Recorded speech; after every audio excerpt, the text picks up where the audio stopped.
పరమందు సింహాసనాసనుడైన దేవాది దేవునికి నా హృదయపూర్వక వందనములు, స్తుతులు, స్తోత్రములు సమర్పించుకుంటున్నాను. అందరికీ శుభోదయం. ఇది నా మహోన్నతుడైన దేవాది దేవుడు నీకు అనుగ్రహించిన వాక్కు.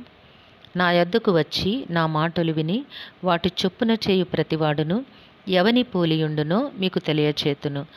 దేవుని నామమునకు మహిమ కలుగునుగాక. ఈ మాటలు లూకాసు వార్త 6వ అధ్యాయము 47వ వచనములో వ్రాయబడి ఉన్నవండి. Praise the Lord.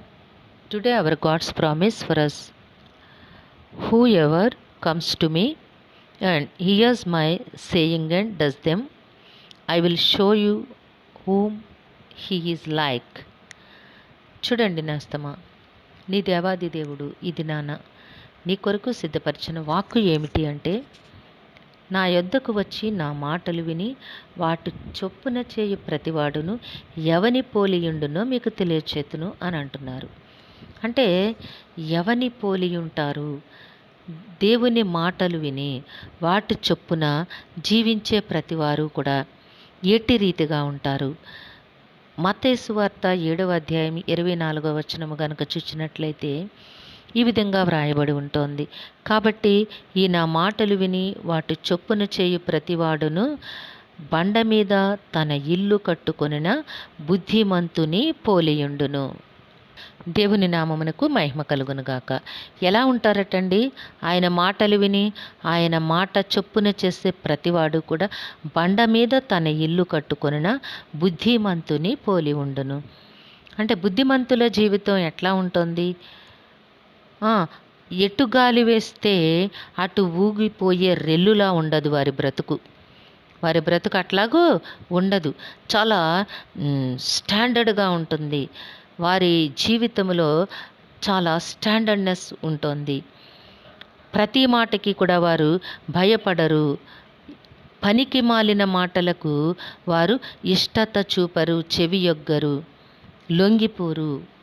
చాలా స్ట్రాంగ్నెస్తో దేవుని కొరకు నిలువబడగలిగే ఆత్మ స్థైర్యమును కలిగి ఉంటారు, మనోధైర్యమును కలిగి ఉంటారు.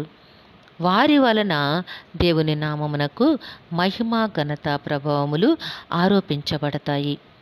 అది చెప్తూ ఉన్నారు దేవాది దేవుడు. అందుకని వాటి చొప్పున చేయు ప్రతివాడు కూడా బండ మీద తన ఇల్లు కట్టుకున్న బుద్ధిమంతుని పోలియుండును. బండ మీద ఇల్లు కట్టుకున్న వాడి ఇల్లు ఎలా ఉంటుందండి? చాలా స్ట్రాంగ్గా ఉంటుంది.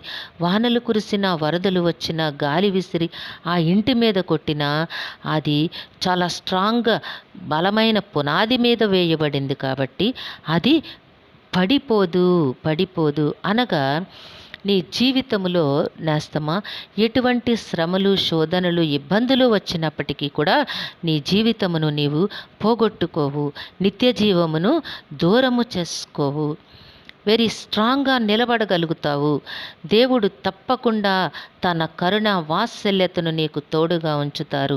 ప్రతి విధమైన శ్రమ, శోధనల నుండి నిన్ను విడిపించి ఆశీర్వాదకరముగా దేవాది దేవుడు దీవిస్తాను అని నీకు వాగ్దానము చేస్తూ ఉన్నారు. కనుక నీవు ఆయన మాటలు విని ఆయన మాట చొప్పున బ్రతకడానికి ఇష్టపడి కోరుకొని నీవు ఆయన చిత్తములో అడుగులు వేయడానికి నీవు సంకల్పించుకొని దేవుని సహాయము కోరి ప్రార్థన చేసి అడుగులు ముందుకు వెయ్యి నేస్తమా. నీ బ్రతుకును దేవుడు బండ మీద ఇల్లు కట్టిన బుద్ధిమంతుని వలె నీ బ్రతుకును ఎంతో ఆశీర్వాదకరముగా చేయబోతూ ఉన్నారు. దేవుడు దీవించునుగాక. ప్రార్థన చేసుకుందాము.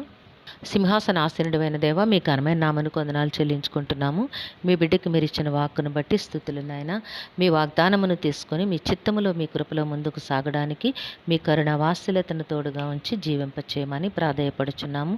మా ప్రియుల కుటుంబాల్లో ఉన్న ప్రతి విధమైన చింతలు తొలగించండి, అనారోగ్యములు దూరపరచండి తండ్రి. ఆర్థిక ఇబ్బందుల నుంచి విడుదల కలుగచేయండి నాయన. వారు చేస్తున్న ఉద్యోగాలు, వ్యాపారాలు, ప్రతి పనిపాట్లలో కూడా మీ కృపను తోడుగా ఉంచండి.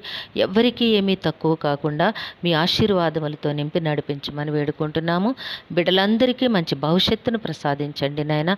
చక్కని విద్య, ఉద్యోగము, వివాహము, గర్భఫలాలు నాయన, ప్రతి అవసరతలో కూడా మీ కృపను తోడుగా ఉంచి మీ మెండైన ఆశీర్వాదములతో నింపి జీవింపచేయమని ఈ ప్రార్థన మా రక్షకుడును మీ ప్రియకుమారుడైన యేసుక్రీస్తు నామం పేరట అడిగి వేడుకొనుచున్నాము తండ్రి. ఆమెన్. కరుణావాత్సల్యత కలిగిన దేవుడు మీ జీవితంలో ఉన్నతమైన ఆశీర్వాదములు అనుగ్రహించి మిమ్మును ఆయన నామ మహిమ కొరకు జీవింపచేయునుగాక. Amen, amen, amen.